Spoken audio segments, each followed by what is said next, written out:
The Abraham Project is a church-sponsored project here in Costa Rica, a local church, a local pastor, and a local congregation. Our ministry philosophy here is to transform the community through the gospel and meeting the needs of the people in practical ways. In the surrounding community, there's every possible kind of need that you can think of, and the project is trying to meet those needs, whatever they might be. There's poverty, there's gangs, violence, drugs, all in the area surrounding the project. The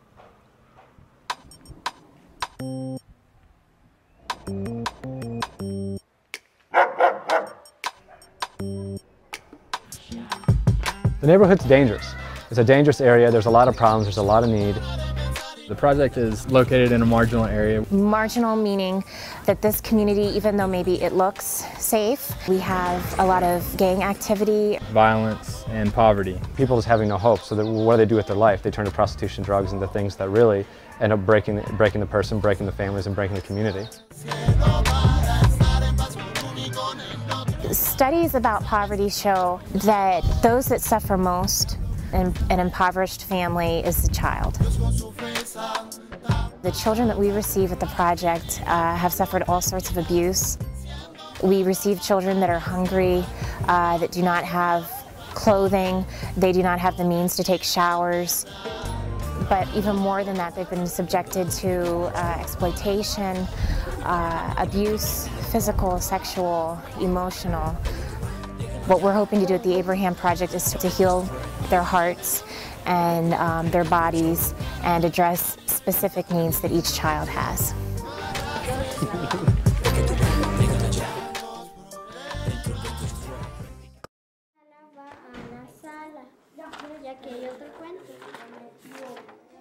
Desciende lento desde la montaña, cae y no sabe dónde va. Children's homes, their function is to care for children who've been removed from bad domestic situations.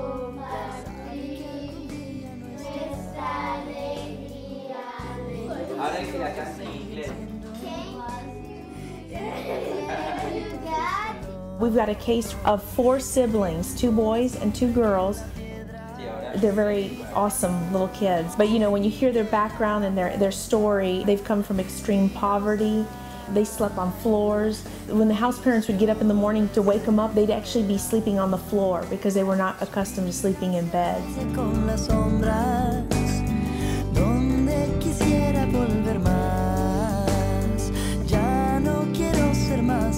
They've never been in school before, and for the first time in their life, they're in 1st grade, and they love it. Their house parents say they are so eager to learn. When they come home with homework, they're just excited to do their homework and everything, because for the first time, they're learning how to read and they're learning how to write. And it's really breaking down those barriers, breaking that cycle of poverty and the things that they've lived in their life.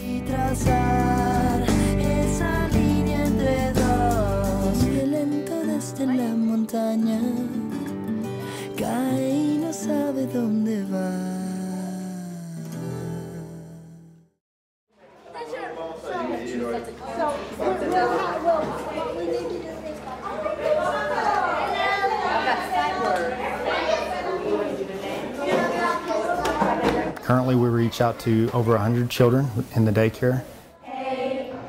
They receive classes in English, they receive exposure to art projects, theater, or songs.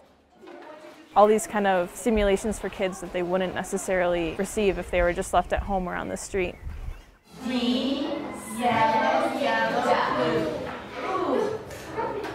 Your turn. Am I correct? Yes. Yes. Uno. There was a 14-year-old girl who was helping me cut things out with the scissors, and she was so clumsy with the scissors, I realized she may not have ever used the scissors in her life. Oh, good girl. Ow. But at the daycare, the kids are able to develop these skills.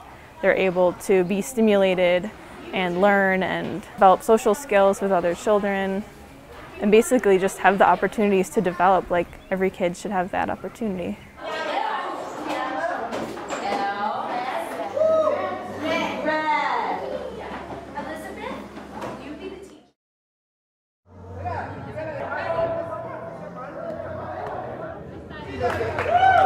Costa Ricans eat drink, sleep, breathe soccer. Soccer is one thing that binds this country together. Everyone loves soccer. Whether you're a newborn or you're on a cane, you're still loving soccer. Soccer is the only sport anyone cares about. As another part of the multi-purpose building, there's going to be an indoor soccer field. I'm actually standing in what will be the floor of the multi-purpose building. It'll probably attract all the young people from the neighborhood, especially kids maybe who are in gangs or involved in drugs and who would never set foot in a church, but they would come to play soccer. But always with the purpose to evangelize and to reach out and give them the good news of Jesus Christ. Meet them where they are. You know, they want to play soccer, all right, we'll give them a place to play soccer and we'll minister to them that way.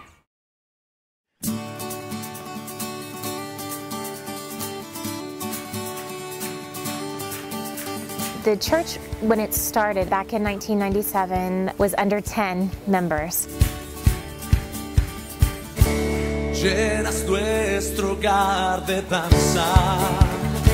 Now we're maxed out in the space that we've been provided to meet, and our membership is 350 because we have 350 chairs.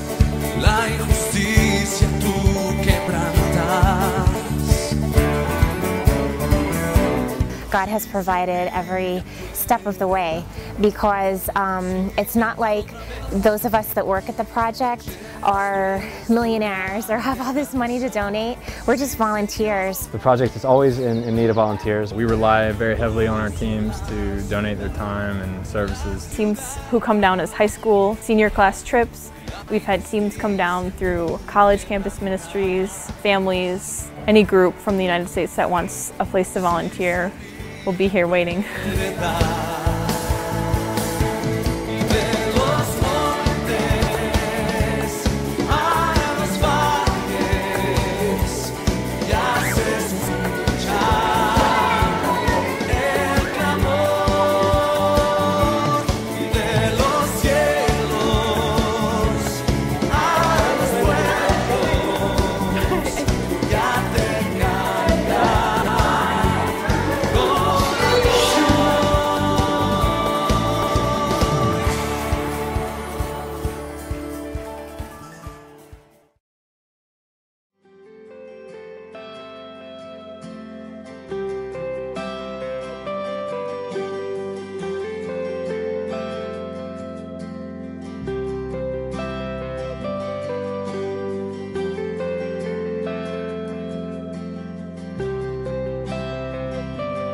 Veces te fallo.